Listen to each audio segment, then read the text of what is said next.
Oke baik, eh dari sini aja. Oke baik, perkenalkan nama saya Anissa Fitriana Dewi. Saya mahasiswa dari Universitas Bina Sarana Informatika. Nah, dengan NIM 19210978, saya akan mengimplementasikan web Odoo. Di sini saya akan menggunakan beberapa modul yang ada di Odoo. Saya akan menggunakan sales. Di sini saya akan menjual produk. Di sini ada produk yang mau saya masukkan.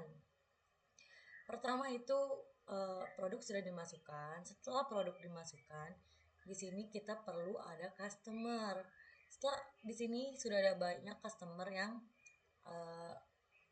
melakukan pembelian, melakukan transaksi. Di sini saya akan melakukan ada pembelian. Bentar. Pembelian itu dari pembelian itu udah fotonya kita ini aja deh, skip. Bisa dimasukkan personal ya, saya pilih personal. Di sini kita masukkan Dadang Widianto. Emailnya kita tulis juga dadang@gmail. Satu ada ponnya, kita taruh ponnya. Kita taruh juga di sini alamatnya, Jalan Bijaksana. Satu di sini kita taruh nomornya di Gandul. Di sini ada di Jakarta ID-nya. Indonesia. Oke, setelah itu kita simpan apakah di sini customer-nya bertambah atau tidak. Ya, bertambah, Dadang Widianto. Setelah itu, apa yang kita lakukan setelah memasukkan setelah itu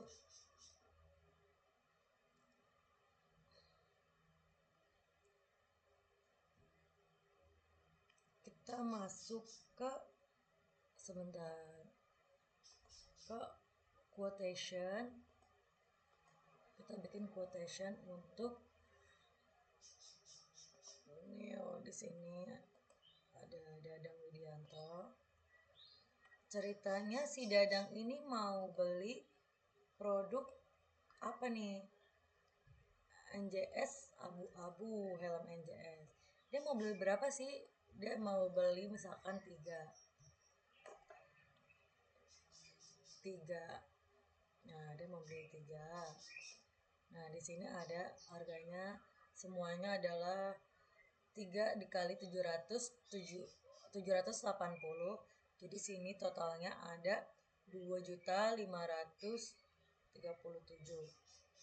Setelah itu kita lihat total yang harus dia bayar itu ada 2.597.400 perak.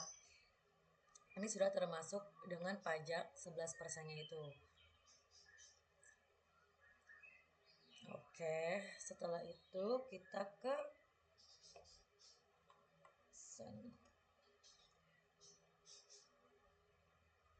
Nah, setelah itu kita lakukan confirm.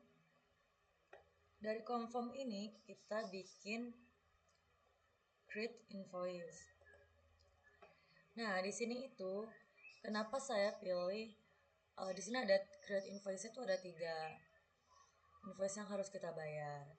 Nah, kita tuh mau pilih yang mana, customernya itu mau pilih yang mana gitu. Nah, di sini ada regular invoice, down payment present tense, down payment fixed amount. Nah, saya akan menjelaskan perbedaannya di sini. Kalau regular itu adalah bayar langsung. Nah, kalau misalkan down payment itu bayarnya itu DP tapi persenan. Terus kalau misalkan kita mau DP itu 10%, berarti 1 juta. 10%. Ini kalau misalkan totalnya mau nilai nih 1 juta misalkan. Tapi karena kita mau pakai regular invoice, jadi langsung aja create draft. Oke, setelah itu karena ini questionnya masih di draft invoice. Nah, langsung kita lanjut, kita ke post di confirm. Nah, setelah di confirm ini keluar invoice-nya. Setelah keluar invoice-nya itu, kita bisa langsung print nih. Kalau misalnya kita mau print data hasil invoice-nya itu seperti apa. Seperti ini. Kita lihat invoice-nya seperti ini. Oke. Lanjut. Setelah kita lihat,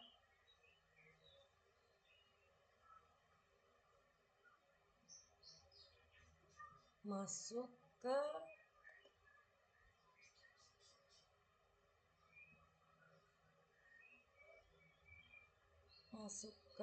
inventory. Nah, setelah masuk ke inventory itu, kita mau melihat masih cukup ya, masih belum berkurang nih, masih 17 nih ya helm NJS-nya tuh kan tadi ada orderan 3 orderan. Nah, terus barangnya juga belum berkurang karena kita lihat lagi ke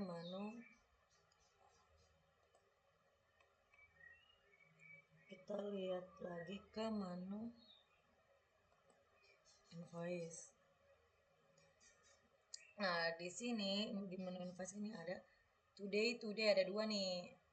Ada 2 yang perlu kita kirim. Nah, kita mau kirim dulu ke Shiva aja deh. Nah, gitu. Bener gak nih invoice-nya sama? Kuantitinya benar ada 10 dan dengan total harga adalah 7.215.000. Oke. Setelah itu kita langsung pay aja. Aziza ini sudah membayar. Nah, di pay-nya ini kita langsung, ini yang harus kita isi metode pembayarannya untuk pembukuan jurnal. Setelah itu kita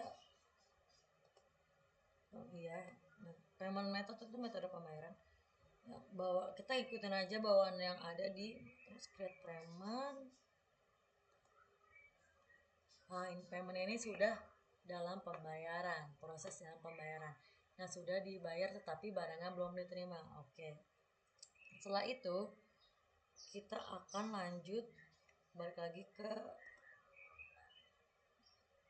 bentar. Kita lihat dulu notifnya di invoice. Nah, ini sudah in payment, betul ya, sudah in payment si Shiva Haju ini. Nah, oke, setelah itu kita balik ke menu sales. Nah, kita lihat si produknya juga masih belum berkurang. Nah, berarti belum kita kirim. Setelah itu kita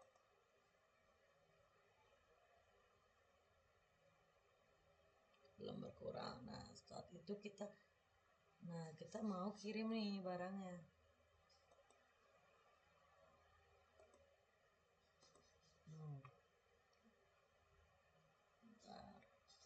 Bentar.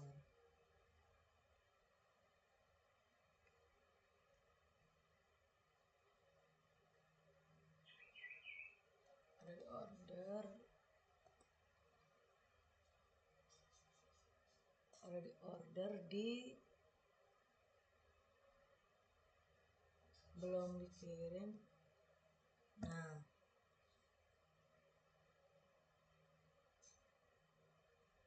kita mau kirim si Shiva aja nih. Nah,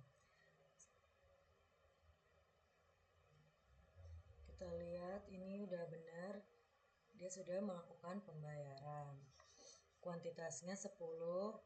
Nah, tapi kita belum kirim, ada tanda 0, berarti belum kita kirim.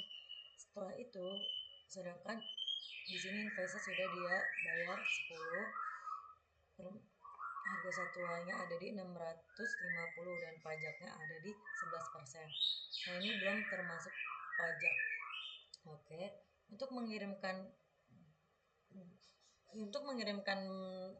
permintaan yang sudah dibayar, kita harus mengirimkan. Kita sebagai pembeli harus mengirimkan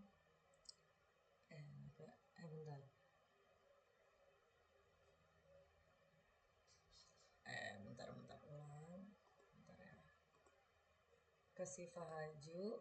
Setelah itu kita ke delivery. Nah, ada nih. Nah, yang sudah dipesan dari Siva Haju ini adalah available. Nah, keterangan di sini adalah available stok yang kita miliki di produk itu, di gudang itu cukup untuk memenuhi permintaan dari si pembeli ini. Nah, setelah itu